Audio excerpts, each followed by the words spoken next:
गुलाब जैसा नहीं, कंपनियां तो बहुत है लेकिन मेरे आलू के जैसा नहीं। नमस्कार, नाव माझं योगिता अरविंद मिठाई। मी पण हाच प्लॅन हाच बिझनेस काही महिन्यापूर्वी बघितला होता। त्यावेळेस त्या अगोदर एक मी साधारण टेलरिंग व्यवसाय करत असताना आणि माझे मिस्टर एमआयडीसी चिकट आणि एमआयडीसी मध्ये काम करत होते। त्यावेळेस 12 तास काम करून माझ्या मिस्टरला पेमेंट फक्त 3,200 रुपये। जर वर्षाचा हिशोब काढला तर 36,000 रुपये वर्षाला भेटत होते। पण या प्लॅनमध्ये सांगितलं गेलं होतं की आठवड्याचं इन्कम 1,30,000 रुपये। त्यावेळेची डोक्याची पाईपलाईन असते ती बंदच पडली होती, कारण माझ्या मिस्टरला 3,000 रुपये पेमेंट होतं आणि मी जे व्यवसाय करत होते 30 ते 35 रुपये रोज होते, दररोज कमवत होते। पण प्लॅनमध्ये सांगितलं की आज बरेचसे नवीन लोक आले असतील, ते पण विचार करत असतील विकास काय शक्य आहे म्हणून।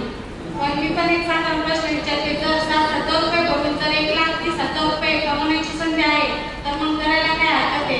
म्हणून घेतलेल्या एका निर्णयामुळे आज आठवड्याचं इन्कम 15,000 ते 20,000 रुपये महिन्यात आठवड्याला घेते आणि महिन्याचा हिसाब केला तर 60,000 ते 70,000 रुपये त्यांच्या माध्यमातून घेते।